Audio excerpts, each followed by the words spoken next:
So I said a prayer last night to Shawn Michaels' Backlash 2006 tag team partner and asked him if he would be so kind as to not make the WWE draft as confusing and pointless as it was on Friday.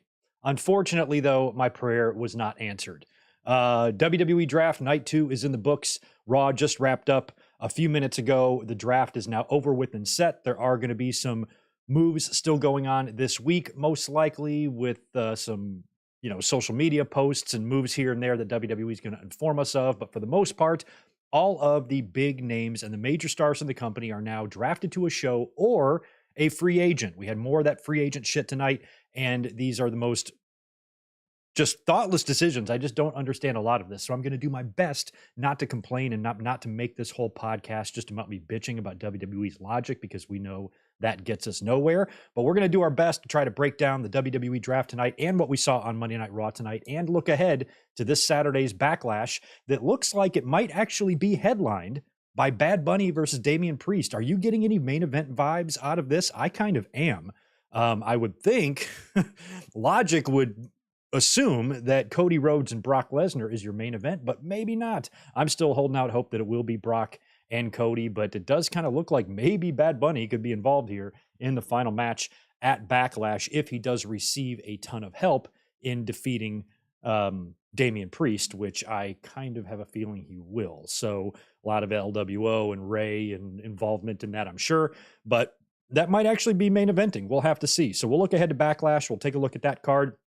We'll run through the results of Raw tonight, and we will run through the results of the draft. Second night, first night was, of course, on Friday Night SmackDown, where a lot of pieces started falling into place, and a lot of those pieces kind of indicated where other pieces were going to go, but they did surprise us tonight with a couple of picks, like Karrion Kross going to SmackDown. I thought he was about to kickstart a big feud with Shinsuke Nakamura. Now they're going to be on separate brands, meaning their match on Friday is either going to be a one-off or booked in a rematch for Backlash, and then that issue is over with.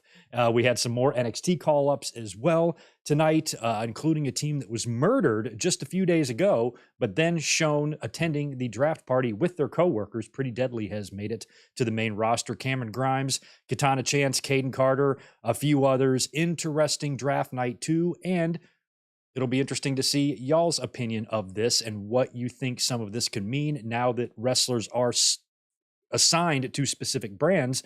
Maybe we can kind of see what WWE's plans are for them, or what they might be doing, this summer, what kind of feuds and storylines and whatnot, we might see from them. Now, according to Triple H, the rosters do not take effect until 1 week from tonight. So next Monday, May 8th, which will be the post-Backlash Raw. That's apparently when the rosters are supposed to take effect and everybody is supposed to stay put. We'll have to see how long that actually lasts. It's a good thing they made that rule, because the very first people to open up Raw tonight were SmackDown's #1 overall pick, which was a trio of Roman Reigns, Paul Heyman, and Solo Sikoa. But once Triple H came out tonight and welcomed us to the show, Paul Heyman came out with Solo. So Paul Heyman came out with, and then Seth. Was it Paul Heyman and Seth? And then Solo came out after that. So, right off the bat, the very first picks they're making are showing up on the other show. But luckily, WWE right now has that May 8th rule in place to kind of cover for that. But for the most part, tonight was more of the same. Just a lot of,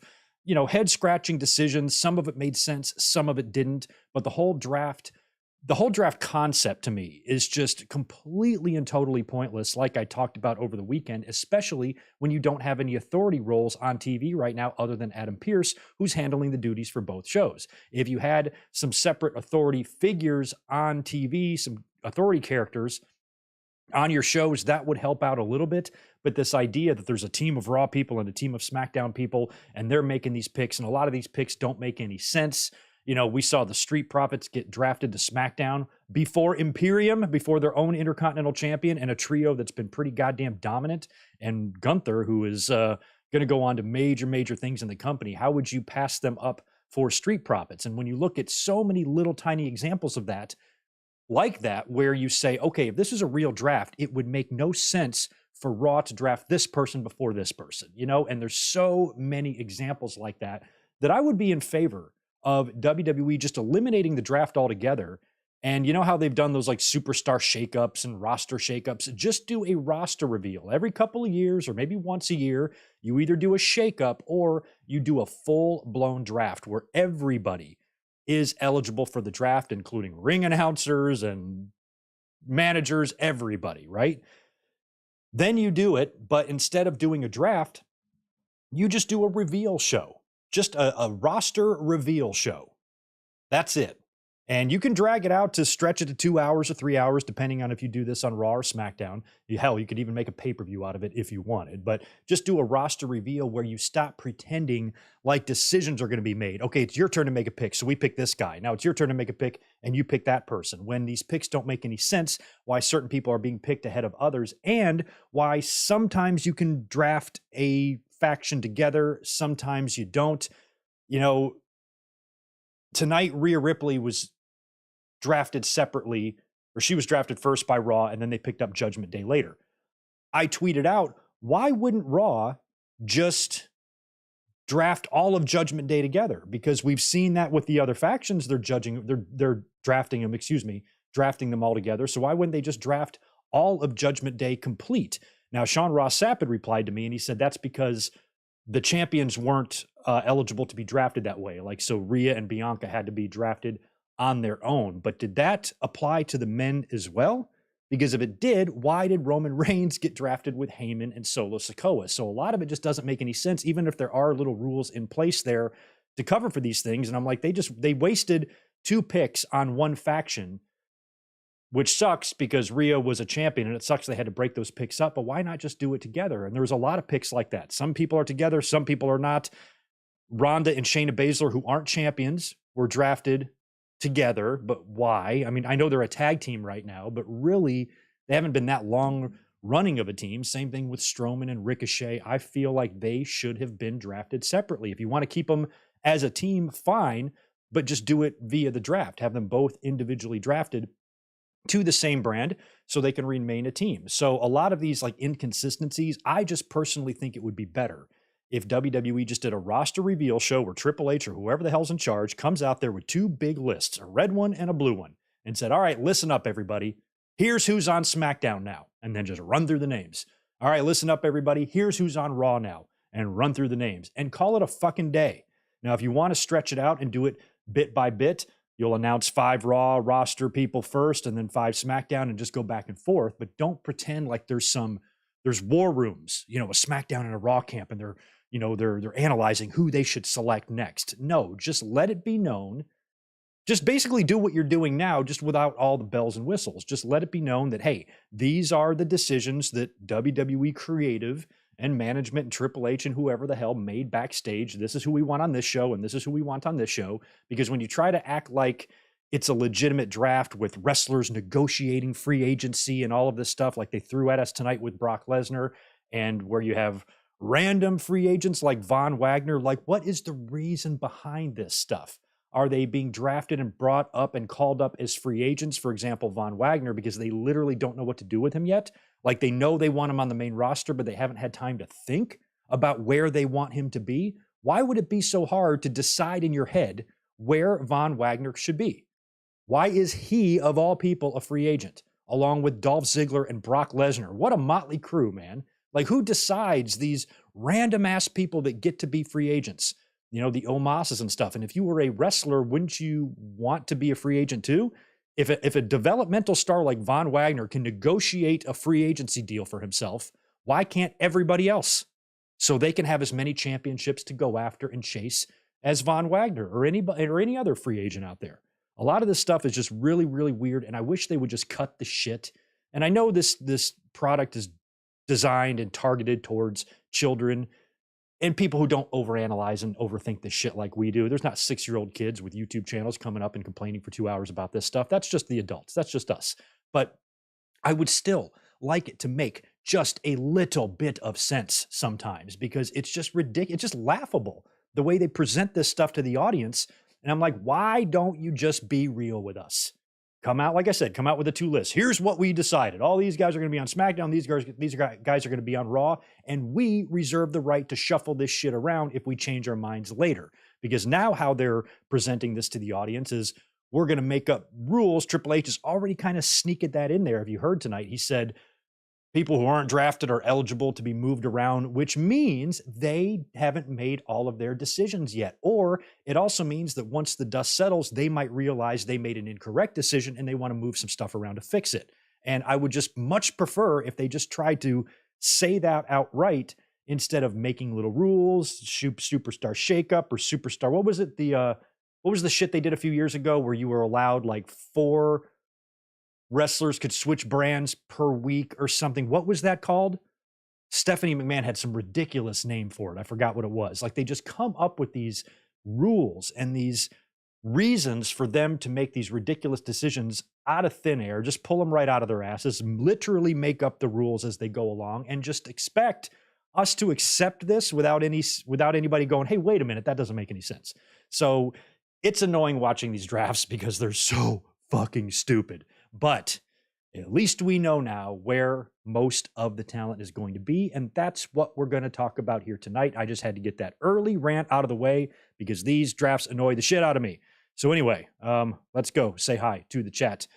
Good to see everybody here. Happy Monday to you. Thank you very much for being here. This is your Monday Night Raw review for May 1st. Happy May 2023, and we will be detailing and unpacking, like I said, the results of the WWE Draft Night 2. In the meantime, I could use some likes on this video. Holy shit, that is jabroni numbers. Help a brother out. Smash that thumbs up button. Please subscribe if you're not. Memberships are open below. You guys know all the deals. Do the thing and the things and the things and the things. Do all that, and I would appreciate it. Let's cruise over to the chat and say hello to people who are hanging out waiting for me, like Zane G, who celebrated his 35th birthday yesterday. Good to see you, my buddy. So Zach is also here. Good to see you as well, my friend. Rodrigo's in the house. We got Chaz Medeiros, Jay Lambo, and George Morris chiming in with the token $5. Hey, Greg, how are you doing? And how is Tito? Raw, 0 out of 10. Draft, 0 out of 10. Women's title swap. Dark Side of the Ring. Bash at the Beach 2000. Be safe. Are they doing that? Is that one of the episodes? That's cool. Bash at the Beach 2000. I did not know that. Dark Side of the Ring is coming up. I don't know when it debuts, but there are some good episodes being produced for that. And that's going to be fun. 0 out of 10 draft. I kind of agree with you there, George. As always, let's just do shout outs for everybody instead of trying to bounce around. Gamer Gooner, good to see you. Spartan Sprinkles, Richard Wells is in the house as well. We have Diego Luis, Green Pea, Stephen Harris, James as well is here. Victor Colon, Vash Starwin, Mab, and Leah, more channel members chiming in. And my friend Deshaun Robinson, appreciate the $2, dude. Hey, folks, so who looked the best at the Met Gala? Man, I even put on Twitter tonight. I'm like, Twitter, if there's one thing I don't give a fuck about at all, it's the Met Gala. And just everything I saw was just these celebrities. And I know it's like for charity and stuff, but this outlandish outfits just to be out and seen and your picture taken and all that attention, it makes me barf. I do not give a shit about the Met Gala or anything where you dress up and then walk down a carpet and everybody goes, look at me, everyone. Take my picture. It's not for Greg. Supernatural 28, good to see you as well. Shell Shock is in the house. Denny Down, bad WWE fan forever. We have Javal. We have Titanium Titan. Who else is here? I think I lost my place. Danny Liebs. 7th SZN. Anybody else I might have missed? It's possible because the chat is acting weird. So let's get into WWE Raw for tonight. Of course, we had the WWE Draft Night 2. And it followed much the same format that it did on Friday night. They brought back in guest presenters. Some of these guest presenters were repeats like JBL, Teddy, RVD, but we had some new ones like Molly Holly and Eric Bischoff. So that was kind of fun. But again, I'm never going to complain about seeing legends come out for quick little appearances like this, but just the overall draft in general is just very annoying. But Triple H, much like on Friday, he opened the show tonight on Raw. And correct me if I'm wrong. Did this not feel awkward to you guys? It felt like Triple H either forgot what he was going to say or just forgot what he was going to say. I don't know how to explain it. It seemed like there was long pauses or gaps in between his sentences, like almost he was waiting for somebody to interrupt him or something like that. Or maybe he just couldn't remember what the hell or was trying to gather his thoughts. I've been there. Happens to me all the time when I'm doing these podcasts. But there was like long breaks of silence there, and it just had this awkward energy to it. So I don't know what was going on there, if Triple H might have just, botched himself and maybe forgot what he was going to say or the points that he wanted to get across. But during his introduction there, he did mention a couple of things. He said that all of the undrafted names are subject to being transferred after the fact. So basically what I believe that means is anybody tonight who was not drafted, they're technically going to be back on the original shows that they were on before the draft, but they are subject to being moved around after the fact. So basically the same thing as a supplemental draft. Same exact thing. So we'll see tonight, tomorrow morning, heading into Friday, what other moves they make during the week that they inform us of on the website, on social media, or whatever that will take us into SmackDown and then take us into Backlash. And then 1 week from tonight, apparently those new rosters take effect. So they have a few more days to figure it out and make any changes that they want to make and come up with some stupid ass reason behind it and put it on social media and blow a bunch of smoke up our ass. They'll probably be doing that shit all week. But that was one item of one thing that Triple H wanted to make clear, is that the undrafted names could still be moved around once they kind of analyze how the two rosters look. He also says that because Roman Reigns on Friday was drafted to SmackDown, that the World Heavyweight Championship, of course, as we know, will be exclusive to Raw. And he made a point to say that. Now, another issue I have with this draft is that I specifically remember on Friday night, the announcers saying that Raw and SmackDown stars would be in the tournament for the new World Heavyweight title. On one hand, that makes sense because it's a World Heavyweight title, so your top contenders should be competing for it. But in the very same breath, Triple H said the new rosters don't take effect until next Monday, May 8th, meaning on May 8th, the rosters are supposed to stay put. So if what they were saying on Friday is true, that both Raw and SmackDown stars are going to be in the tournament for the World Heavyweight title, that means on week 1, they have already gone against their draft because it is a Raw exclusive belt that's going to have SmackDown people competing for it. So what I'm hoping is they have either changed their mind on that or the announcers misspoke and that's not what's going to happen. I mean, hell, as we'll talk about in a minute, Paul Heyman did mention Roman Reigns competing for that title. Maybe they'll try to figure out a way to get Roman in this thing, but I don't want to see Roman. I just don't want him anywhere near this thing whatsoever. And Paul Heyman even did make mention to having 3 championships. So we'll be talking about the belt stuff later, but I'm definitely starting to sniff out some belt rebrands here, possibly some more belt unveilings or some sort of changes going on, because the last thing in the world I want to see is a belt swap. But that's what we're going to get because Rhea Ripley and Bianca now have the red and blue belts on opposite brands. And we're going to have to do one of those stupid fucking belt swap things again, which I would rather not do at all. I'd rather just rename the current belts they have. That way Bianca's run can technically stay intact. You know what I mean? So we'll see how all that gets worked out in the future. But we know that the World Heavyweight title is going to be a Raw belt. So why would SmackDown people be in this thing? I think it should be a tournament held on Raw with the finals at Night of Champions is the way I feel like it should go. But it sounds like they might want to have talent from both shows in there, which I guess is fine. It's just, why do you make the point to do a draft anyway? Not important. I mean, on one hand, you could say, SmackDown stars shouldn't be disqualified just because they got drafted over there from competing for this thing. But yes, they should, because they have their own belt. As a matter of fact, they have 2 of them. It just happens to be held by a very, very dominant champion right now that's going to be very difficult to pry those belts away from him. So I feel like if it's going to be a Raw belt, it needs to be a Raw belt. And if right off the bat, in the very same sentence you say it's a Raw exclusive title, you have SmackDown people competing for it, what the fuck is going on? Okay, so then it gets better. Triple H goes on to say that Brock Lesnar, by the way, I just informed this today, Brock Lesnar is not eligible to be drafted tonight, and he is now a free agent. Earlier today, Brock Lesnar renegotiated his WWE contract. I'm sure he did. I'm sure that's exactly how it went. He renegotiated his WWE contract and has negotiated free agency for himself. Again, why can't you just say Brock's a free agent because he's Brock? Because Brock has been a free agent before. If there's one guy you could actually get away with this with, it is Brock, because Brock has been that extra big star, a guy that can come in and just be wherever he wants. I will accept that for Brock. I won't accept it for Von Wagner. You know what I mean?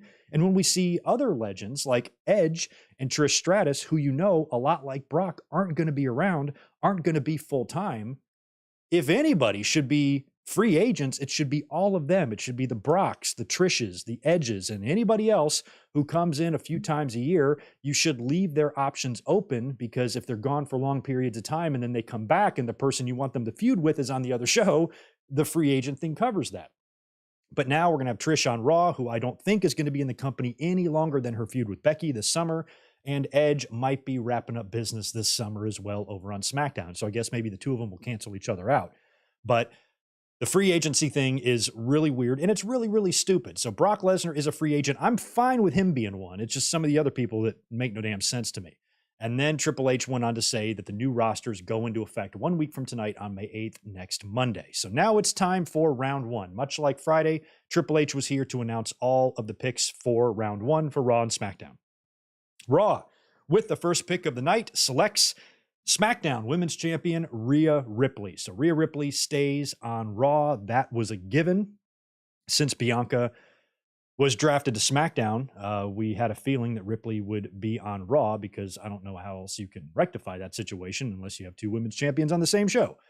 And then SmackDown was up next with their first pick. Not surprising, they took Austin Theory. Now, I'm not surprised at all that Theory got drafted to SmackDown, because with the Intercontinental title coming to Raw, the U.S. title needs to go to SmackDown. But what is the logic in drafting Theory over Rollins, who, by the way, was Raw's next pick?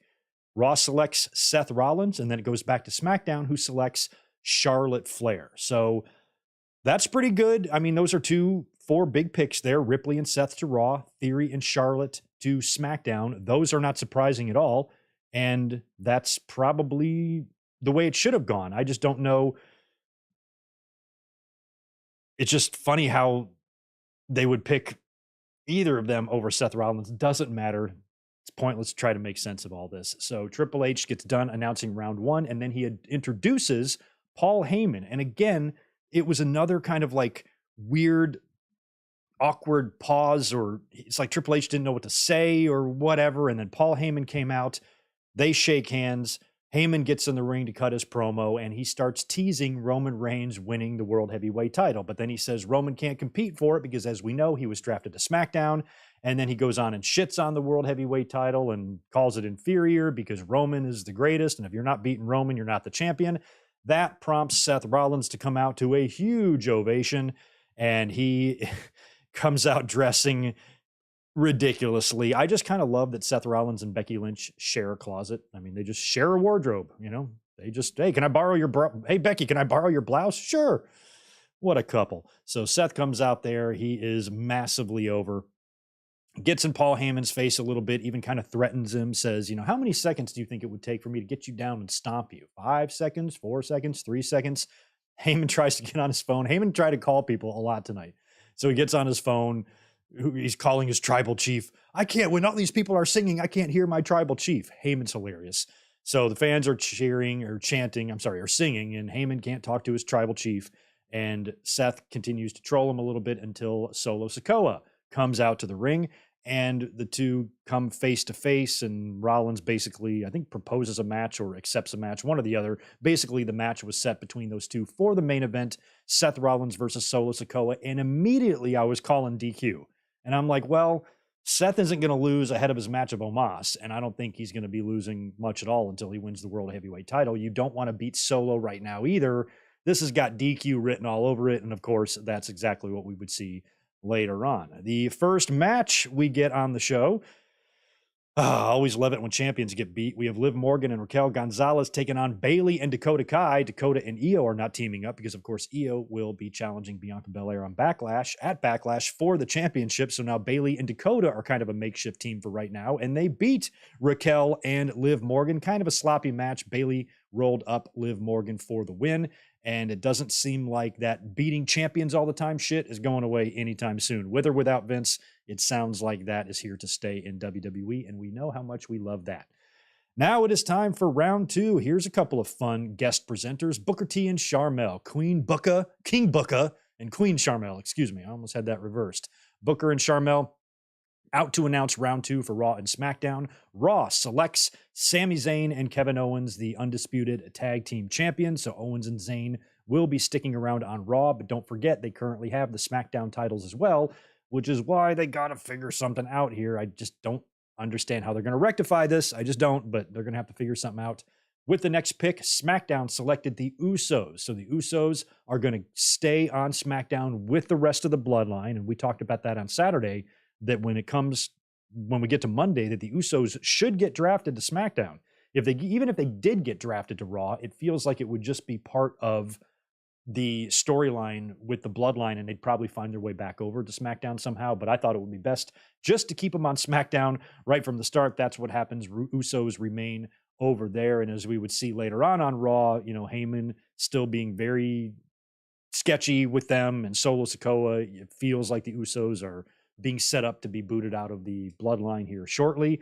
Raw, with their next pick, selects the rest of Judgment Day. So Dominic, Damian Priest, and Finn Balor are drafted to Raw to join Rhea Ripley. And like I said, it just would have been nice if they were able to draft her with them, because even if there is a champions are drafted separately rule, why was that rule not applied to Roman Reigns? He was drafted with Solo and Heyman.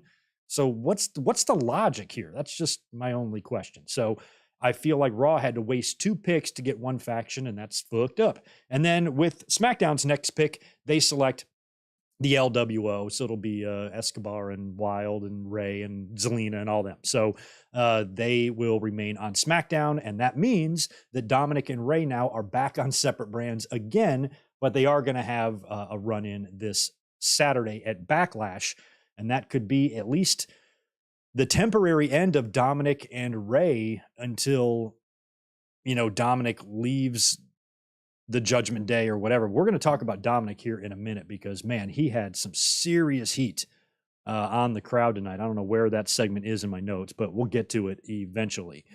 So after round 2, it is time for tag team action. Ricochet and Braun Strowman defeating Chad Gable and Otis. Ricochet pins Otis after the big dive off of Strowman's shoulders. So that was all good. I do like Ricochet and Braun as a team.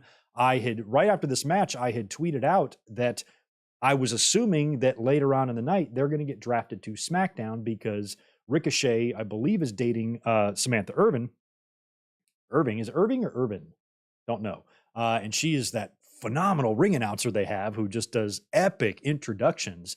And I didn't know if Ricochet and Samantha's relationship was strong enough for WWE to give a shit about keeping them on the same brand or not, or maybe if they were just going to be at the mercy of whatever WWE wanted to do. But I was assuming that Ricochet and Braun would stay over there, or maybe they decide to swap the announcers up. What if we get Samantha on Raw for a while? Because a few people have pointed out she does a phenomenal Imperium entrance, or introduction, I should say.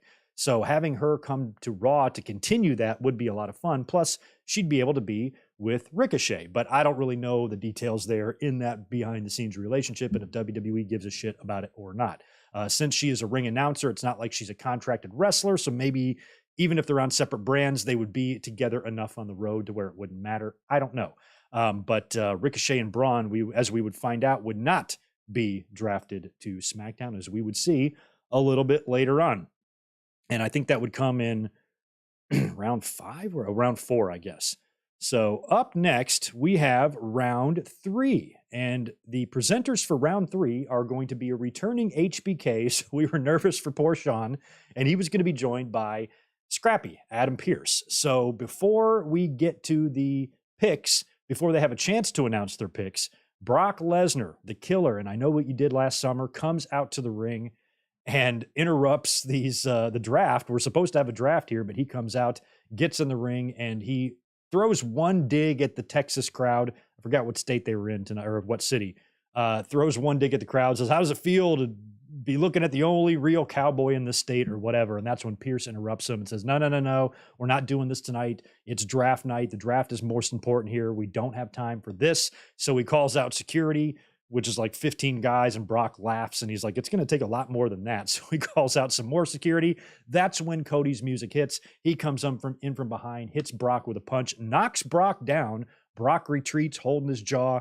Cody's being held back by security, and that's it. So that's all we got between these two guys ahead of their Backlash match. And I was kind of thinking that a match this big on paper should be the main event, but based on where it was placed tonight on the card, it might not be. It might very well be Bad Bunny and Damian Priest main eventing Backlash this coming Saturday. So after the Cody and Brock and security guards dust settles, we get round 3 announced. Raw selects with their first pick Liv Morgan and Raquel Gonzalez, which again,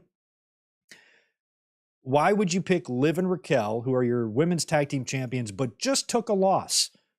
And in the Strowman and Ricochet match, Corey was like, it's good to get these wins in. It can really up your draft stock, to be picked or something. And then right after that match, Liv and Raquel get drafted right after they lose. So none of that makes any sense either.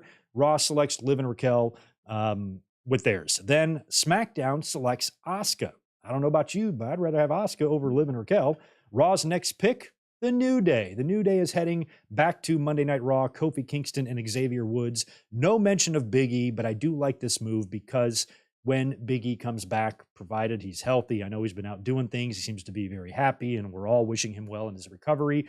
And I'm hoping there's no additional bad news and he can actually be able to physically compete in a ring again. If he can, and he does return to WWE, he can be on the Raw brand. It would be a really feel-good story if he could win that World Heavyweight title at some point this year or next year, whenever that happens. But with Kofi and Xavier being on Raw, I feel like Big E will join them when the time comes. So that's good news. And SmackDown, with their next pick, selects the Brawling Brutes. So the fact that Raw's team, selected Liv Morgan and Raquel Gonzalez before Asuka and the Brawling Brutes is laughable to me, but that's what they did. After round 3, we get a one-on-one match. This was kind of fun. Matt Riddle taking on Jimmy Uso. Riddle's in the back at Gorilla talking with Sammy and Owens and talking about hanging out and just driving the two of them nuts. And he leaves, and Owens looks at Sammy and goes, he always wants to hang out. It's always about hanging out with him, which I thought was funny. So it sounds like the two of them, because they have to team up together at Backlash on Saturday, Owens and Zayn are getting a little bit annoyed with the antics of Riddle. And let me ask you, is it possible for Riddle to get any more naked in this ring? Jesus, his shorts are even getting shorter now. Dude's got no knee pads, elbow pads, no fucking shoes. The dude's a caveman out there. So he is taking on Jimmy Uso. This is a lot of fun. First of all, on the outside of the ring, Jey Uso is there, of course, backing up Jimmy. And for once, the Usos have the numbers game against them because Jey has got 2 people on the outside to contend with, and Sami Zayn and Kevin Owens. So they play a trick on Jey to get him thrown out. Owens starts staring down Jey, and then Owens falls to the ground. Sami Zayn has a chair in his hand and makes a noise with the chair and then throws the chair to Jey. And then the referee turns around and sees Owens on the ground, Jey with a chair, and tosses Jey out. So brilliant move. And Sami and Owens both have played pretty dirty heels in their careers. And Sami, has got a lot of these tricks that he learned from the Bloodline, kind of using them on the Bloodline now. It was kind of fun. And the finish was a lot of fun too, because Jimmy, who's now outmanned because Jey is gone, he tries to cheat by taking the turnbuckle pad off the top rope.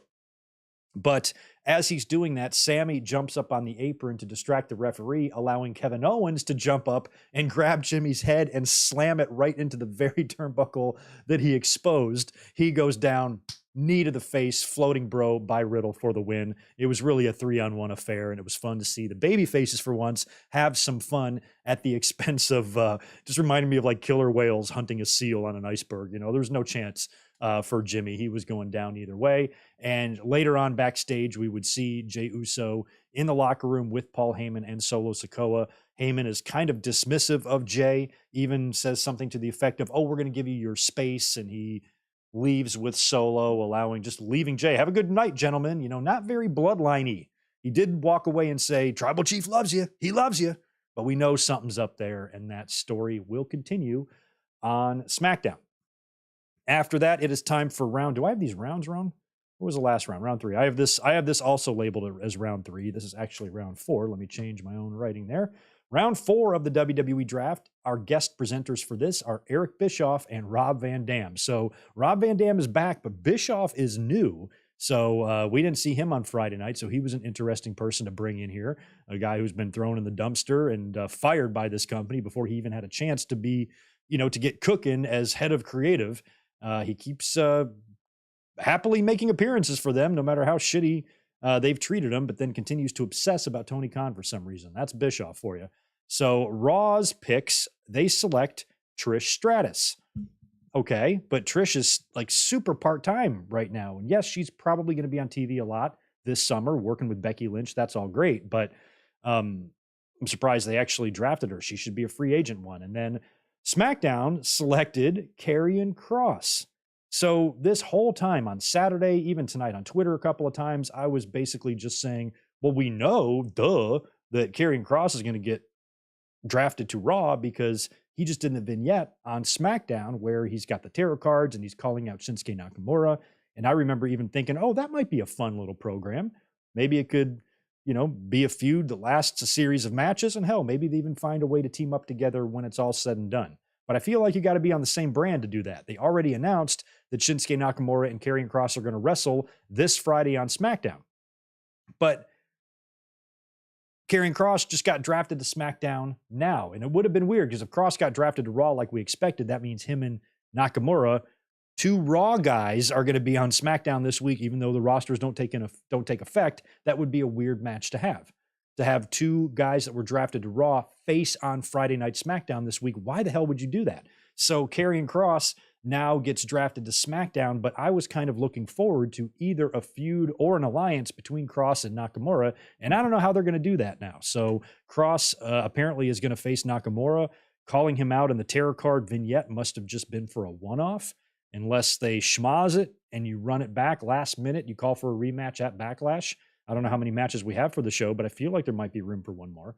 So maybe they do that, but whatever. Karrion Kross is on SmackDown now. Raw then selects, again, as a team for some reason, Ronda Rousey and Shayna Baszler. I don't know why the two of them were drafted as a team, even though, yes, they're a team right now. There's two single stars that were slapped together, and that's just weird. Again, it's just another example of why these drafts make no sense. Why? Because if you were allowed to draft groups of people, I'd be looking to try to get the most bang for my buck, and draft as many people as I can like that as all my picks. I'd have my first 3 or 4 picks, all factions, just to beef up my roster. Anyway, it doesn't make any sense. Raw selects Ronda and Shayna, so they are going to now come to Monday Night Raw to contend for the tag team titles. And of course, Morgan and Raquel are there, so maybe Ronda and Shayna can kill them. That would be nice. SmackDown, with its next pick, selects LA Knight. So he's going to stay on Friday nights. I like SmackDown for him, provided they do something for him. I was thinking originally that it might be a good change of pace for him to come over to Raw, but I also feel like if LA Knight came to Raw, he would probably only do what he's been doing on SmackDown, which has been a big pile of nothing. Last week, he got a win, so LA Knight stays on SmackDown, so maybe they can actually start doing something meaningful with LA Knight. That's what I hope. So that was what we got for round 4. Let's see what you guys are saying about this. Victor Colon, appreciate the $5 from you, dude. Let's answer the super chat. Greg, I finally got a replica championship belt. I got the WCW Big Gold. That was my favorite world title. I don't have it. I actually had one of the very first Big Golds ever. The very first one that they came out with in like 1999. I bought it. But they hadn't really perfected the title yet. It was flat. The front plate was flat. It didn't have the curvature to it. And the newer ones look really good. And I would love to have that sucker hanging back there on the wall for sure. So congratulations to you. Big Gold's a pretty belt. I kind of wish I had one myself. I need to pick one of those up one of these days. Congrats to you, Victor Colon. That's awesome. Let's see. Is there anything else I need to mention here? Nope, we're good. All right, we good. Just want to make sure I'm not missing anything. Keep hitting that thumbs up button for me because I don't know what our audience is really going to be like tonight after this here draft. But yeah, thumbs up buttons would help and all that good stuff. Please help a brother out. After that, after round 4, it's time for Miz TV. So Miz is out there to do the job that Miz has always had. This is Miz's life. Every time there's somebody new coming in or returning from injury or a debuting star, a lot of times Miz is fed to them. So Nakamura has not only returned from a long time off, he was recently drafted to Monday Night Raw. So Miz introduces him on Miz TV as his guest. He comes out, they talk a little smack, and Nakamura kicks his ass. It's exactly what the Miz's job is. I mean, you guys can probably give me specific examples, but what we saw the Miz do tonight, like literally how many times have we seen him do that? It's so typical and a very formulaic type of task for the Miz to do. It seems like he's always put in these situations. After that, we got a big squash match with Omos taking on Anthony Alanis. No relation to Alanis Morissette. It's a black giant in your Chardonnay. And Omos killed him. So Omos beats Anthony Alanis rather handily. He has to face Seth Rollins, of course, this Saturday at Backlash in a match that really confused us. They announced this a couple of weeks ago, randomly, completely out of the blue on SmackDown, that Seth Rollins was going to face Omos at Backlash. And everybody asked, why? Why is that? Well, we had some ideas last night in the watch along. By the way, thank you to everybody who joined us last night to watch Backlash 1999. And I forgot what was brought up in the chat that got our minds turning about this. I think somebody mentioned Omos getting a shot at Roman Reigns at Night of Champions. And then as soon as I read that, my brain almost started working backwards. And I was like, it got me thinking about Omos. And I even pitched this kind of thing on Twitter to some pretty nasty responses, because it's so funny how easily someone can be triggered at just the thought of something, of somebody winning or losing a match. Well, you can't do that, blah, blah, blah. Just listen to what I'm saying to you. And before you fly off the rails, just try to think about it, and don't think about it from your point of view. Think about it from WWE's. I'm not thinking about things from what I want to do. I'm basically coming up with an idea that I can see WWE doing in the way we've known them to be, the type of shit they like to do. This is right in line with their line of thinking. So my idea was, since this Omos match with Seth came so out of left field, or at least we thought, maybe there was a reason behind it.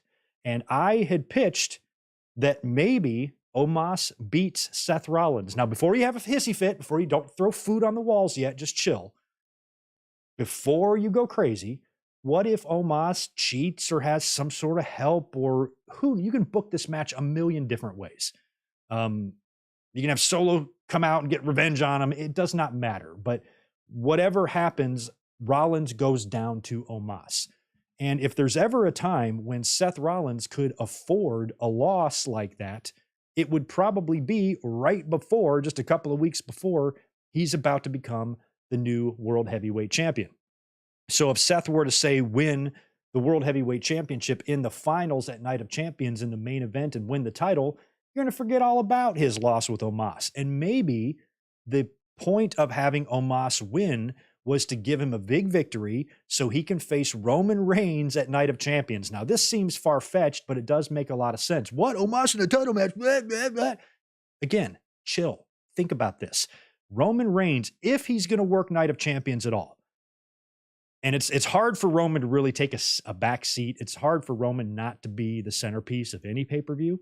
But if Roman is going to defend at Night of Champions, I personally believe that his title defense needs to be against somebody that we know he's going to beat and that really offers no real true threat to his championship. I think the World Heavyweight Championship needs to be allowed to take center stage and to shine at Night of Champions. That should be your main event. Whatever the finals are for the World Heavyweight title needs to go on last, not in the middle of the show with Roman going on last, but it needs to go on last. At least I hope it does. It might not. Who knows how badly they're going to fuck us in Saudi Arabia. I don't even want to think about that yet. So they could completely disappoint us here. But if I'm WWE, this is kind of the way I'm doing it. And that championship should be the focal point of Night of Champions, crowning this champion, launching a new title, beginning a new title that's going to be in your company, you would think, for many years to come. And that should be treated very, very seriously. And it should be a big deal. And you should really, really put it over about what a big deal it is. So Roman Reigns can't really have some big major match that you're wondering, oh, is this it? Is he going to lose? I don't want to see him face McIntyre or anything like that again. I just want him to have a title defense and beat somebody. And WWE, like it or not, likes Omos. You might not like him, but what you like and what I like, WWE gives two shits about. They like Omos. They are going to feature him. Get used to seeing him in big matches. It's just like the great Khali. You couldn't get rid of him. You couldn't. So there's nothing you can do about it. WWE has Omos there. And if giving Omos one victory over a major star, only just to have him lose a couple of more times, I don't know why that's so unacceptable to fans. You know, it's not like Omos is going to be given the belt. At least I don't think. They might do that. They did it with Khali. They could do it with Omos. But I don't even see that happening. I'm looking at it from a perspective of a hypothetical booking situation. If Omos were to beat Seth Rollins at Backlash and then Seth Rollins wins the World Heavyweight title, who gives a shit that he like everybody's like, oh, he's buried now. I can't believe WWE buried Seth Rollins, because that's what they will say. If Rollins were to lose on Saturday to Omos at Backlash, fans on Twitter, on social media, everywhere, in the comments of my YouTube videos, will be saying that they buried Seth Rollins, because that's what they think buried means. When really, it's a way to give Omos a nudge, and you're not going to harm Seth any, because he's about to be crowned your first ever World Heavyweight Champion. That's how much faith WWE has in the Rollins name, is they want to put his name atop of that legacy. So if they and they might not do that. Maybe the first champion is Drew or Dominic or somebody like that. But if the plan is to do Seth, then I don't think a loss to Omos with some outside interference and some MVP bullshit is hardly the worst thing in the world. And then think about this. Omos, let's say hypothetically that idea that we had last night does happen, and Omos actually gets a championship match against Roman Reigns at Night of Champions. Of course, he's going to lose that, right? But since Omos is a free agent, that means he can now go back to Raw, and since he beat Seth at Backlash, he can say, I want a championship match against you. Now, I know that means you're going to have Omos in 2 championship matches. Guess what? Get the fuck over it, okay? So Omos is now going to face Seth because he beat him at Backlash. That kind of earns him a default championship match against Seth whenever you want to do it. Money in the Bank, TV, fucking whatever. Probably not SummerSlam, but I think, maybe Money in the Bank could work for something like that. Rollins versus Omos, one-on-one for the title, and then Seth beats him and gets his victory back. Shit, you could even do this on TV. Fuck a pay-per-view. You can just do it on Raw. Book Seth Rollins defending his World Heavyweight Championship against the man who beat him at Backlash in the main event of Raw 1 week, and book it like a big show. And you have Seth stomp him and beat him and retain his title. And then he gets his win back, and then everybody wins, right? It gave Omos a little nudge. It gave him a couple of big championship matches. It gave Roman Reigns somebody to beat. It gave Seth a loss and a victory over someone. Seth can continue to roll. What you would do with Omos after that, I don't have any idea, because that would be 2 big matches back to back that he would lose. I don't know how maybe you turn him face at that point. Although if he faced Roman, he might be a face anyway. I don't know. But he might suffer a little bit from that, but it would put him in some high-profile matches, and WWE loves to feature the giants. They love their giants, right? So at least it puts Omos in big-time attraction championship matches, and he loses them both. I don't really think that's a horrible idea.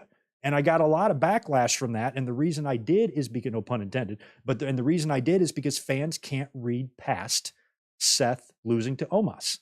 Whatever else I say and whatever else I lay out doesn't matter. Their brains stop right there. That's it. Once they read that, they can't go any further. They can't process anything else because they only read that. And like I've complained so many times about wrestling fans, they always think that the show you're watching is the last show that's ever going to happen. So when I pitch an idea like Omos beating Seth Rollins, they think that's the end of wrestling and wrestling will never happen again. And the last memory we're ever going to have of Seth Rollins is him losing to Omos. That's how they treat it. And all I'm saying is just open up your mind a little bit and try to think a little bit more big picture. And I'm not saying that anything I'm laying out here, WWE is going to do. They could do none of this, all the way down to Seth being the first person to win the World Heavyweight title. They might not even do that. All I'm saying is this particular scenario that I laid out, I thought was a pretty good one, but yet nobody can get past that one little small detail of Omos getting a dirty victory with help from MVP, a foreign object, what the fuck ever, to cheat and beat Seth Rollins. That is so unacceptable that they won't be willing to listen to anything else. And I think that's a little weird. And I think we need to change those types of mentality, being so black and white, so cut and dry, dying so easily on hills. I think fans should lighten the fuck up sometimes and try to have some fun. And I don't think any of that was really that horrible of an idea. So just be cool, everybody. Just be cool. So anyway, that's my idea for Omos, and I credit to whoever the first person was in the chat last night that said, oh, Omos could face Roman Reigns at Night of Champions, and I was immediately like, ugh. And then I was like, well, and then we worked backwards and we figured out a way for it to work. And I don't really think that should be offensive to anybody. But somehow in the wrestling Twitter world, it seems like everything's offensive to wrestling fans. Anyway, after that, we get round 5. I think I've got the rounds correct now. Round 4, round 5, I have all my rounds out of whack. Round 6 was Teddy. Yeah, okay, so round 6 was Teddy and JBL. Round 5 is the Road Dogg, who's back from Friday night, and Molly Holly. Always great to see Molly. Met her at WrestleCon. She is an absolute sweetheart. And with Raw's pick, they select the tag team of Ricochet and Braun Strowman. So we talked about them earlier on. Ricochet, from what we understand, is in a relationship with Samantha Irvin, who's the ring announcer on SmackDown. It would be really cool if, and they don't need a reason for this because they don't need a reason for anything, but it would be really cool if WWE swapped the ring announcers. I don't even know the dude's name on Raw, but switch them. Switch her and him, and let's get Samantha on Raw. I love her, love her, love her, love her, and I think it might be a switch worth doing. SmackDown's next pick is Shotzi, which is fine, but it's weird when you see who Raw's next pick was in Bronson Reed. And I'm a big Shotzi fan. I like her. I like her tank. I like all that.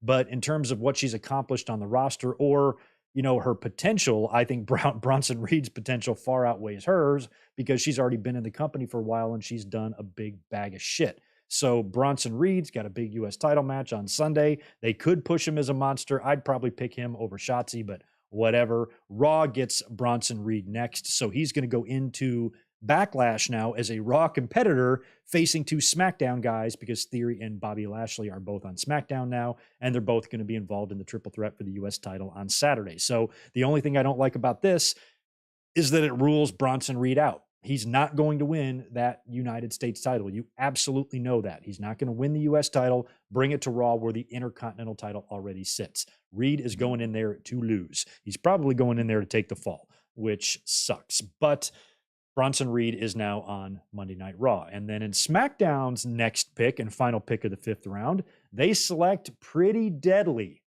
Now, correct me if I'm wrong, because I don't watch a whole lot of NXT. Did I not hear that these guys were murdered, killed, lives ended on Tuesday in an angle on SmackDown? They were killed. So who the fuck was sitting at the draft party in NXT at the PC? Pretty zombies? Who were they? Maybe they were holograms. Maybe they're AI, robots, androids taking the place of Pretty Deadly. I don't know, but there they were after being killed, resurrected, hugging each other with all of their peers clapping. Pretty Deadly heading to the main roster. As much as we want to make fun of that whole situation, they are an entertaining tag team, and they are going to be great on SmackDown. I'm glad they're there. I had a feeling they would get called up because even though I don't watch a ton of NXT, I am so checked out of NXT. But every time I've seen those dudes, they crack me up, and you can tell they're going to be big business in WWE and should be a lot of fun. So that was a pick and one call up from NXT that I actually liked because that one made a little bit of sense. After that, we get a mixed tag, intergender mixed tag, right? Rey Mysterio, Santos Escobar, and Zelina. So the LWO taking on Dominic, Damian Priest, and Rhea. So the LWO against JD. That's very cool. Judgment Day kicked off this match with a promo before the babyfaces came out. Dominic, holy shit, guys. Did you hear the crowd? I mean, granted, it was Texas, and you're kind of in Eddie territory there a little bit maybe, but my God. I mean, not for nothing, as Taz would say, I don't hear MJF getting boos like that. Now, granted, MJF's a different type of heel because MJF is a lot like The Rock was when he was a heel, that he could be pretty damn entertaining on the mic and he could make you laugh and his insults were funny. And, he's one of those heels that can kind of get babyface reactions because of how good they are. But Dominic is like straight hate. And Dominic is good on the mic, but in a different way. He's saying things that create a different reaction from the audience in terms of how you respond to a heel, and he's doing it so perfectly. It was deafening. It's the loudest boos I can remember for a heel in I don't know when. And man, I mean, the kid was over like Rover too at WrestleMania, coming out with that paddy wagon and the handcuffs and the whole deal. Dominic, I'm telling you, they should capitalize on this heat. Uh, Shout out to Jimmy Valley on Twitter, who pitched Dominic winning the world heavyweight title. Imagine if he's the first person to win the world heavyweight championship, cheating his way match by match into the finals and winning in the most dirty way. Imagine the heat he would get, although that would be taking place in Saudi Arabia, and it might not have the same effect as it would if it was taking place in New York City or Chicago or something like that. So maybe that's something you want to save for the future. Maybe not. Maybe Dominic not being the first heavyweight champion, but winning the world heavyweight title would be funny. I suggested, turning Gunther babyface and have Dominic end his Intercontinental title run, because I think that would do a great job of angering the fans even more, because what that will do, not only do you have the crowd in the arena booing their balls off at the guy, now you got the smarks and the Twitters and the podcasters all up in arms because Gunther, who's such a stud, being beat by a kid who needs his chicken tenders cut up for him is awesome heat. And I'd be in favor of it. I would. But Gunther, I don't know if you could pull that off with Gunther being a heel. Gunther would have to be face for that to really work. But something like that, I think, needs to happen with Dominic, where they capitalize on this, because the way I feel like it's going now, Dominic and Rey are about to be separated after Backlash on Saturday. So I feel like at some point, Dominic and Rey, they would be moved apart. Then Dominic would be on his own. Eventually, the relationship with Rhea Ripley would begin to crumble. However, and Dominic would probably find himself kicked out of the Judgment Day, heartbroken by Rhea Ripley, maybe even savagely beaten up, something like that, to where he has no choice but to go find his dad, and of course Rey would accept him back. Maybe he shows up at Raw one night after, broken, beaten, and heartbroken. He's got nowhere else to turn. Maybe he's homeless. Maybe he's like Bad Luck Corbin. What was he? Bum ass Corbin, Bad Luck Corbin, Bad Luck Fale, Bum ass Fale, Bad Luck Corbin, whatever. So maybe he's like Corbin. By the way, shout out to Corbin, who got the awesome response in Paris, and he didn't even get drafted tonight, which sucks. But imagine bum ass Dominic, after being kicked out of the Judgment Day, his life has crumbled around him. He has no mommy anymore. Rhea has disowned him, and Balor and Priest unleashed just a savage, brutal beating on him. And he's got nowhere to run, nowhere to turn, no place to stay, nothing like that. And he shows up, maybe Rey is just casually on Raw. Maybe they cut backstage to Rey on Raw, and he's back there messing with his mask or something. And, in the camera, in the background, you just kind of see Dominic standing there and with a sad look, and Rey turns around and, they just hug, and, maybe the door closes and we don't even see them work it out. They just do, kind of thing. Like, I thought it might go in that direction, but with the amount of heat and reaction that Dominic is getting right now from the audience, I don't know how you don't capitalize on this and have this kid win a championship. That's what I'm doing. I'm putting gold around this kid's waist ASAP, because he is so great. And then when he gets on the mic and as soon as he speaks, it's just louder boos. And it's not go away boos. It's not like Baron Corbin heat or anything like that. It's not go away heat. It's real heat. And ooh, you love to see it. And I'm so happy for the Mysterio family. And I'm so happy for Rey, who, brought his kid into the business. And for a while there, we were like, okay, Dominic can go. He's been, his dad is Rey Mysterio. He's been taught how to wrestle. He knows what he's doing in there, but does he deserve primetime TV pay-per-view placement? Has he been through enough? Is he that good? And I never really thought he was. I definitely thought he was a good wrestler, but maybe he didn't bring enough to the table for me that I felt justified the amount of TV time he was getting. And sometimes, with nepotism and stuff, you don't want to see that. That can be a detriment to the talent too, who, they start getting the reputation that they're only in the position because of who their family is and stuff. And we've already seen that enough times in the business. I didn't want to see that happen to Dominic, because once fans start getting that idea in their head and saying it, they just repeat it. So I never really felt like Dominic was worthy of the TV time he was getting until the turn with Ray growing the hair out, going to jail, linking up with Rhea Ripley. Just the way he's dressing is so amazing. I've never done a 180 on a talent quite like I have with Dominic. I don't think. I've done it in the other direction too. I did it with Karrion Kross reversed. When he first came into NXT, I'm like, holy shit, that presentation and everything with Scarlett. I was like, if you're ever going to recreate a Brock, this might be your best chance. Then I saw him in the ring. So Dominic, same thing. It's like, I just 180'd him, you know. Now I'm all on the Dominic bandwagon. Love the kid. Give him all the, have him beat Roman for all I care. That's how into Dominic I am right now. Good for him. By the way, there was a match, 6-person intergender tag, mixed tag. Balor ended up jumping on the apron. This was Mysterio and Escobar and Zelina, by the way, against Dominic, Priest, and Rhea Ripley. And Ray has Priest set up for the 619.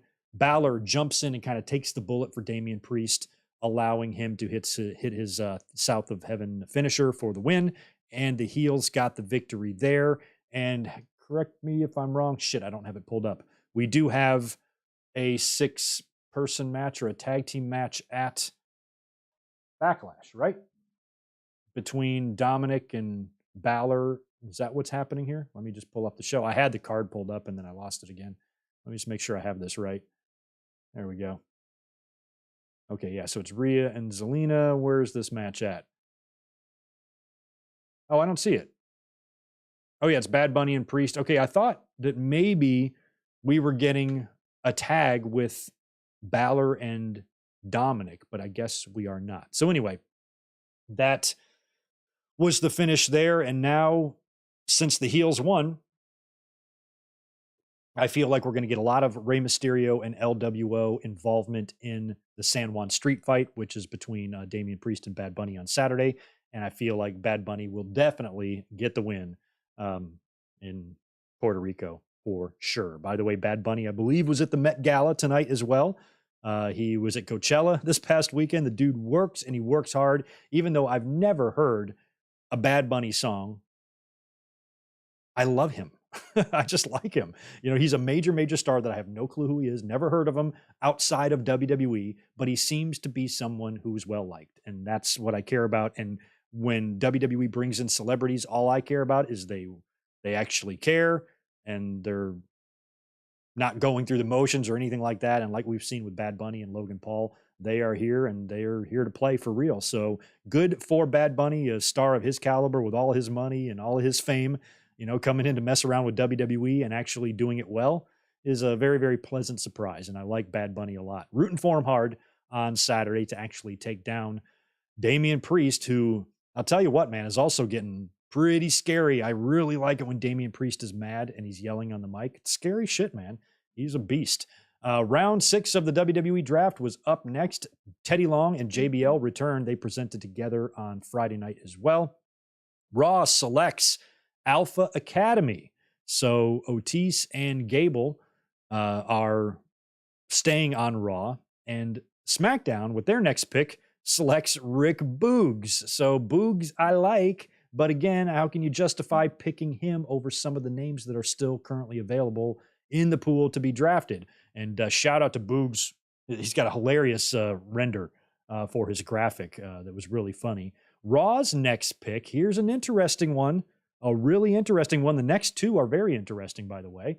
Raw's next pick is Katana Chance and Caden Carter. Now, we talked about them on Saturday because we had Alba Fire and Isla Dawn drafted to, where the hell did they get drafted to? SmackDown, I think. They got drafted to the main roster on Friday. And that was kind of weird because Caden and Katana have been together for a while. Now, Katana, she used to be whatever her name used to be. They've changed both these women's names, right? They have put a lot of years in together in NXT. And the fact that Alba Fire and Isla Dawn, who Alba Fire for sure is main roster ready, but it's not like they didn't deserve to go first or anything. It's just kind of odd why they would select them over someone like Katana and Caden. And then on Friday, we see Katana Chance and Caden call out or confront Alba Fire and Isla Dawn and challenge them to a tag team championship match this Tuesday on SmackDown, right? So we thought that that meant that they're going to drop the titles to them since they're going up to the main roster. That way the NXT women's tag team titles can stay in NXT, right? Well, now Katana Chance and Caden Carter are called up to the main roster, and they have a tag team championship match in NXT against Alba Fire and Isla Dawn on Tuesday, if I have that right. If any of that's incorrect, please correct me in the chat, because like I said, I don't watch NXT. So that means one of these two teams is going to be the NXT Women's Tag Team Champions, which means the Women's NXT Tag Team Championships are coming to the main roster. Unless a third team gets involved on Tuesday last minute and they turn this thing into a triple threat, which maybe they do, unless they've already taped NXT, I have no idea. I don't know how all that shit's set up. It feels like the NXT championships, tag team championships for the women, at least temporarily, are going to be coming to the main roster, or is it permanently? There have been some talk and some rumors and some rumblings. I think Ryan Satin pointed it out tonight on Twitter that maybe the plan is to have women's tag team titles on both shows. And it definitely feels like WWE is setting the table for some stuff here. You know, Bianca and Rhea Ripley either have to do a belt exchange, which we do not want, or they're going to have to rename these championships. Same thing with Roman. I'm hoping Rhea and Bianca and Roman and Owens and Zayn all get presented new championships that aren't going to be technically new ones. They're going to just continue the legacies they already have. They're just going to be given new belts, and they're going to rename them. So Bianca Belair can be the WWE World Women's Champion, Women's World, I don't know if you'd say heavyweight, Women's World Champion, and then Rhea can be the WWE Women's Champion or whatever. But the last thing I want to see between these two women is that fucking belt swap. Nothing pisses me off more than the belt swap. Owens and Zayn also, who were drafted to Raw, have the two tag team titles. So either get rid of the SmackDown and put them back over there, or give Owens and Zayn belts to represent both, and then these championships are won now. But it feels like they're going to have world tag team champions and tag team champions on each brand. So if that's the plan, if they want to change the names, which I highly recommend doing, go back to what you were doing in 2003 and 4 and all those years when you would have WWE tags, world tags, that type of thing. Do the same thing. You got the world heavyweight title now, the WWE undisputed. Hopefully Roman's two belts become one, maybe after Night of Champions or something. Roman is given a new belt. Maybe that even happens on SmackDown. I have no idea. But Roman's two belts needs to turn into one. Otherwise, that World Heavyweight Championship will look like a consolation prize. There's so much bullshit going on with the titles right now. So maybe WWE wants to have two tag team championships in the company. And I don't know how you would do it, but maybe one team floats between all three brands. I don't know how that works. I don't know if the NXT Tag Team Championships are coming to the main roster to perhaps merge with the current Women's Tag Team Championships, because the women's division is essentially non-existent. There are no teams in the women's division at all. Corey Graves recently criticized the women's division, and he was 100% right in everything he said. By the way, congratulations to Corey and Carmella. Mella is mommy. Pregnant. Happy for them both. Mella will now obviously be off TV for about a year, but we wish the two of them very well on their new baby on the way in a few months. Congratulations to the both of them. But Corey Graves was right in everything he said about the women's division. So why would WWE's answer to this be add a second set of tag team championships to a division that already doesn't exist to begin with?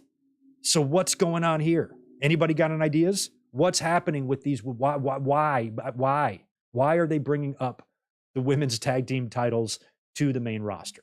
That makes no fucking sense at all, unless they're planning on some serious belt rebranding shit here. Don't forget, the NXT Women's Champion has also been drafted as well. Indy Hartwell got drafted on Friday to Raw. I can't do it anymore, guys. This is the last YouTube video I'm ever going to make. I'm out. Peace. It's been real. I just can't. I mean, fuck, man.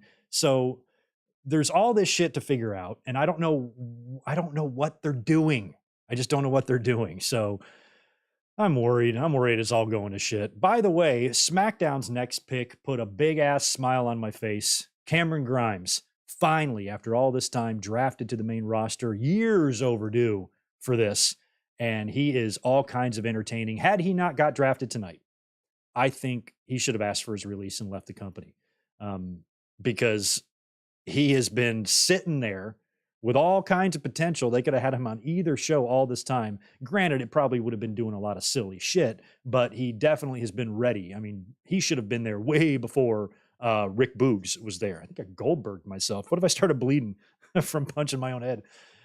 Cameron Grimes taking this long to get to the main roster is ridiculous. He's going to be on SmackDown now. I'm very excited for that. He's very fun, and he deserves this. So hopefully Grimes will be a little bit more than a comedy character on SmackDown. Hopefully Grimes will not be too ridiculous there. I know he's going to have to do some fun and entertaining things, but I don't want to see him brought in there simply to be murdered by Solo Sikoa every week and shit like that, you know? And I also don't want to see him be involved constantly in backstage skits with the person who got drafted before him, Rick Boogs, because the two of them feel like Vince would look at them or whoever would look at them and say, damn it, they need to be in a segment together because they're crazy.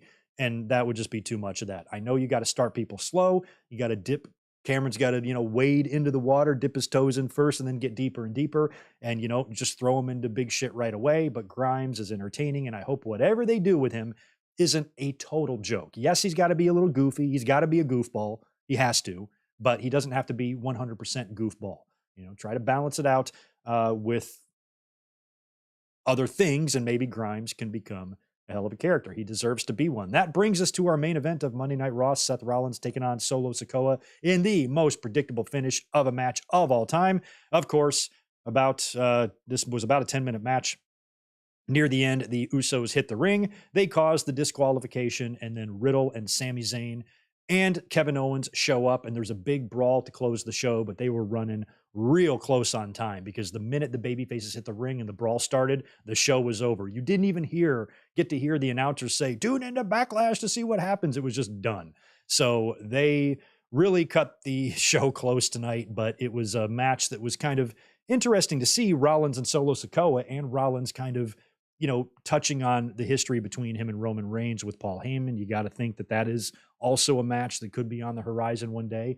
If Roman Reigns does, in fact, drop the championships to Cody Rhodes this summer, Roman could head to Raw and chase after Rollins, for all we know.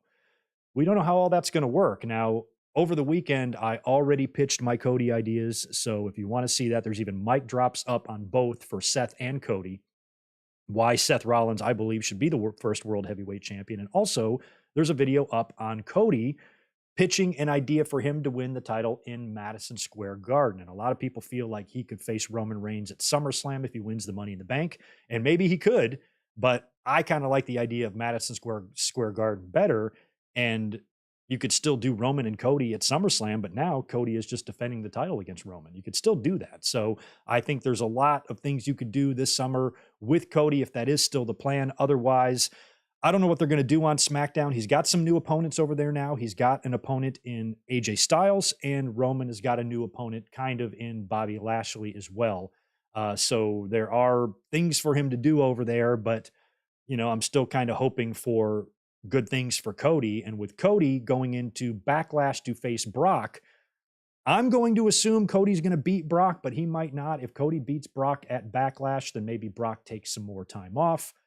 Although he probably won't, because Brock's going to get Saudi Arabia money. So Brock's probably not going to lose to Cody and disappear. So we got to do predictions, by the way. The link to our predictions video is already up on the channel. We're going to do it Thursday. But when you think about Cody and Brock, what are they going to do there? And what is Brock going to do at Night of Champions?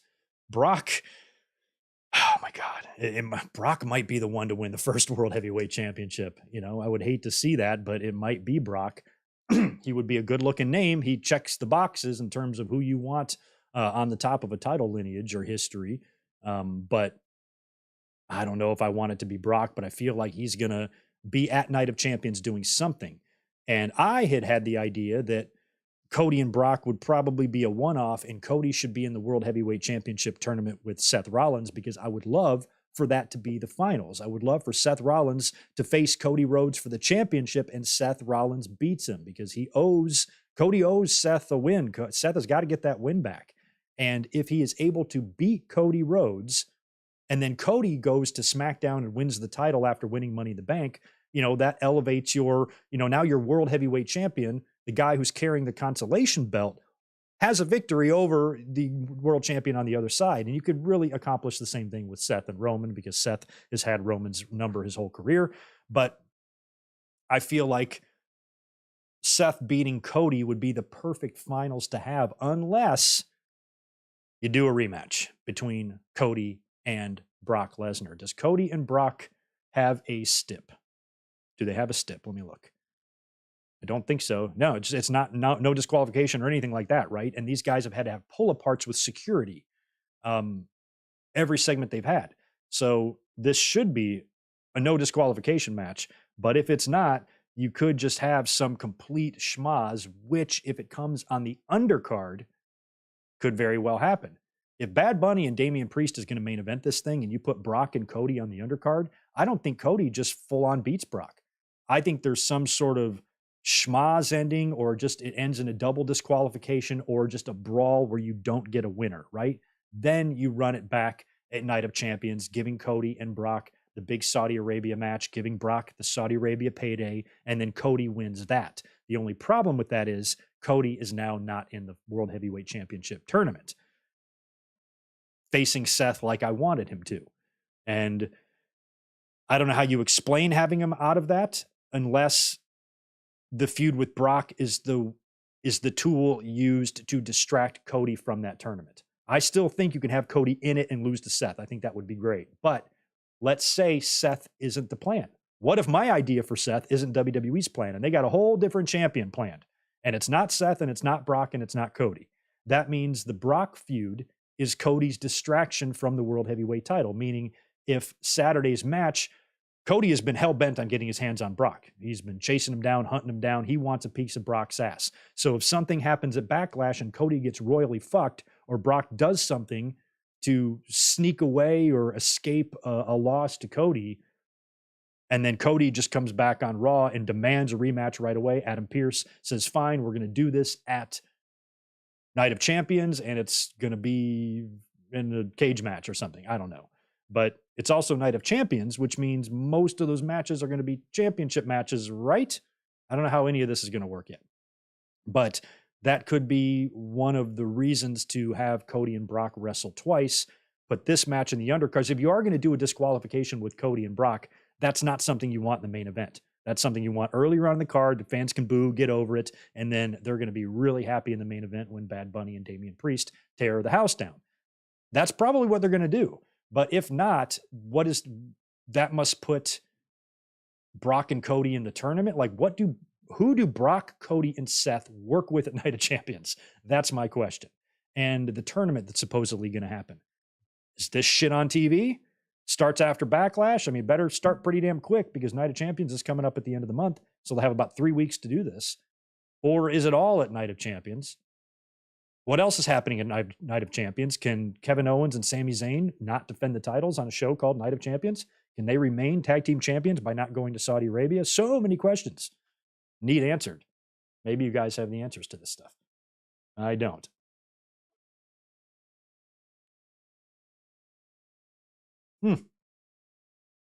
Nikita Abalak, and it's so good to see you, man. It is 6:30 a.m. in Berlin. Holy shit, man. You've been a long-time supporter. Greetings. Glad you're here. Definitely have to get some sleep, but good podcast to you all. Thanks for chiming in and saying hello, man. 6:30 a.m. It's 9:30 at night here in good old California, and it's after midnight if you are on the East Coast. Spartan Sprinkles, I want to thank you for that $2 earlier on. We need a bum-ass Corbin underdog babyface run. He may just get that based on the response he got on the house show or in the tour they just came back from. But crowds over there are always just way more fun and energetic and appreciative and enthusiastic. And they were very, very kind to Corbin in Paris. And I've always been a big Corbin supporter. I've always kind of went to bat for him a few times because he's so unbelievably hated that, of course, fans take their dislike for a heel and they turn that into shit like, oh, he can't wrestle, he can't cut a promo. Baron Corbin's one of the best, smoothest, safest wrestlers you will ever see. And fans get so mad at him for being a heel, they say shit, he's worthless, he can't wrestle. AEW would never take him. The fuck they wouldn't. If he was free agent, they absolutely would sign Baron Corbin. He has value, but he also can be pretty horrible to look at and to listen to at times, which is what can kind of make him great if presented correctly. But that Constable Corbin and all that shit they did with him in the past was so awful. But look at how entertaining he was when he was bum-ass Corbin. You find the right thing for him to do, just like when you found the right thing for Dominic to do. There's an entertainer in there, a great one. You just got to find the right thing. Some guys get lucky, some guys don't.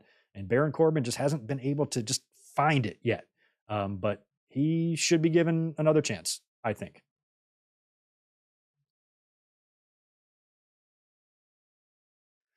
Ilya Dragunov getting drafted would have been great. We didn't see him get drafted or Braun Breaker get drafted. Surprised they wouldn't draft Braun Breaker, because that's another thing, of course, they didn't explain why some NXT talent is eligible to be drafted and some isn't. But I don't think that's the case. I think technically all NXT talent is eligible, which means whoever's making the decisions for Raw and SmackDown could have picked anybody. And Katana Chance, little 97-pound Katana Chance, got picked over Braun Breaker and Wesley and Carmelo Hayes and fucking Grayson Waller and whoever else is there that kind of is good. None of it. Stop. I better stop complaining. Sounds stupid. But yeah, none of that shit makes any sense. Hey, is there more draft things happening right now? Are we missing stuff? WWE drafted Indo Shear to Raw. More draft announced. Let's look that up together, shall we? Let me see. Should I use this computer or the one over there? Let's use this one because my keyboard is closer.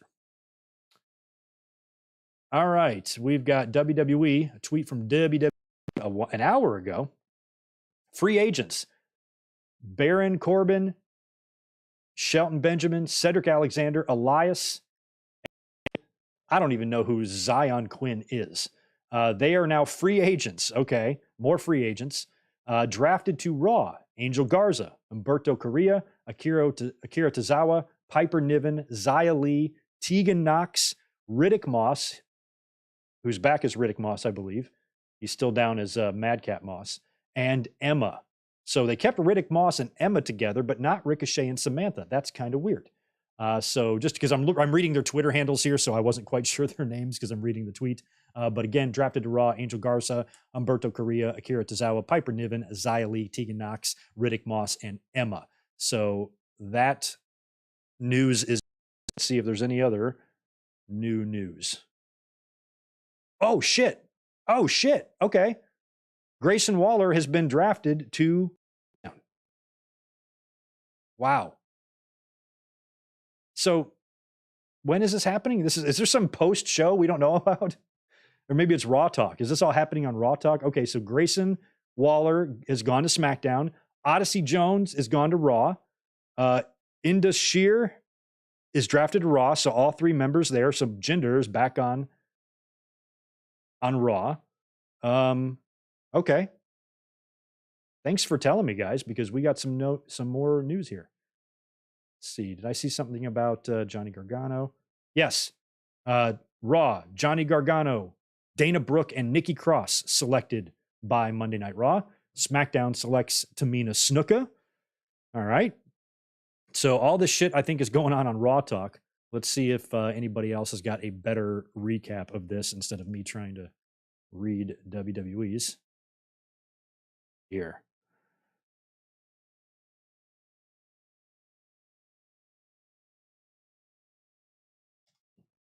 I guess that no more here. So Grayson Waller, that is interesting that Grayson Waller has been drafted to SmackDown. I think he's ready. I just thought NXT would want to get some more miles out of him. I mean, this is really going to do a number on NXT's roster, is it not? Is Shawn Michaels going to quit? I mean, granted, they're always, you got to move people up so you can make room for the next crop, but sometimes you wonder if these guys are being moved up too quick. I don't know. Rodrigo, appreciate that $5, dude. Grayson Waller is on SmackDown. Happy for him. I like to see him feud with John Cena. Rey Mysterio, Roman Reigns, somewhere down the line on SmackDown. A lot of people are a big fan of Grayson Waller. I am too, the little bit I have seen of him. And good for him that he got drafted. But I was just mentioning his name a minute ago because I was wondering how you would draft Katana Chance over someone like him or over someone like Braun Breaker. And from what I understand, Braun Breaker is still there, right? He has not been drafted yet, which just doesn't make any damn sense why he wouldn't be drafted. So like I said, that's why I'm such an advocate for switching these draft shows to just roster reveal shows, because when you try to pretend like they're picking these guys who they want the most next time they get a pick, we got to capitalize on him. Why some of these decisions are being made just doesn't make any sense. So it would make much more sense if you just did a roster reveal show. Here's the SmackDown guys and here's the Raw guys. Enjoy. Talk amongst yourselves. No Tyler Bate either. No Braun Breaker. No Carmelo Hayes. But that's good. You can't draft them all because you still need to leave a core of talent there. You've got 2 hours a week on TV to fill on Tuesdays. So if you leave them with nothing, what the hell are we going to watch on the USA Network? Greg's going to watch nothing because I don't watch NXT anyway. But still, some people like to watch. Cameron Grimes' theme is catchy. I don't even know if I can think of what his theme is. Can't even envision it in my head. Let's see if we can recap some of these WWE picks since I was kind of just reading this as they were coming in. So I'm down WWE's Twitter page as far as I can go here. Probably find some information over here as well.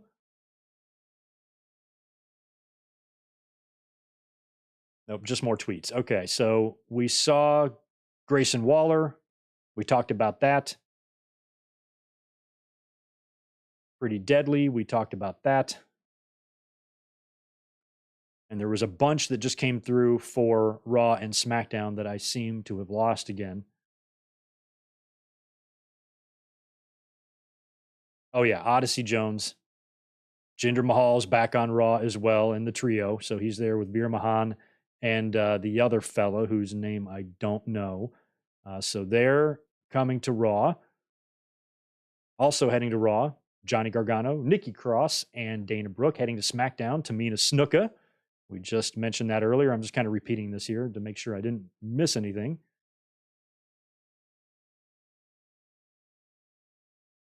And I think I've lost everybody else now. So anyway, more people got drafted. That's what's going on there.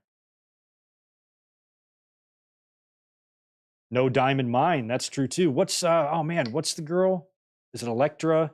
I like her. She's a little badass, kind of like Zoe Stark. Wouldn't want to get up in their face.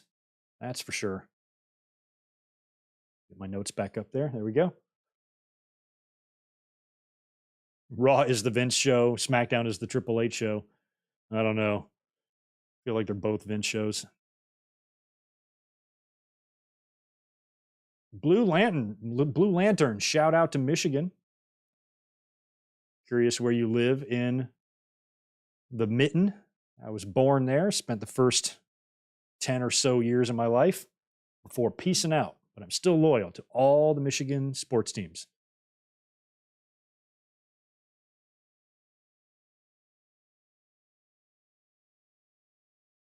Cool. Thank you for this information too, by the way, guys.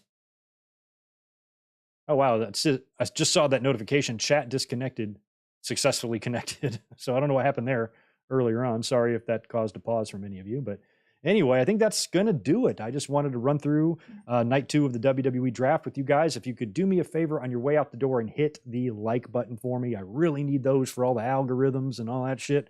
You know what I mean? So please help me out with the likes. Happy with the views, happy with the subscribers, not happy with the likes. We need more of those. I would really appreciate it. Going to be a busy week. We are going to be here this coming Thursday, 6 p.m. Eastern, 3 Pacific. We're going to predict the full card of Backlash, really break all this down on Thursday. I might even be up here on Wednesday for Dynamite to watch it with you guys. I'm not sure yet. My whole week is really, really sketchy right now. I will be up here on Saturday for the Backlash review. I thought that might even be in jeopardy as well, but I think we'll be okay there. Sunday might be out for the watch along. Again, I'm not sure on any of that yet, and I won't know until we get going in the week. I just have a super busy week at work, and I need to make myself available and that type of thing. So just stay tuned. You guys know what to do. You're all great about that. Keep a lookout on YouTube on the community tab and also on all the social medias, on the Twitters and all that stuff. If I have anything major to announce about a video schedule or anything like that, it's going to be found over there. And I guess that is going to do it for me tonight. So it was a great 3 days of streaming. Again, as always, fun podcast on Saturday, watch along last night, and now wrapping up the draft. And now we're coming up on a pay-per-view weekend. We got predictions. We got reviews coming up. You will see me a lot this week. So have a good rest of your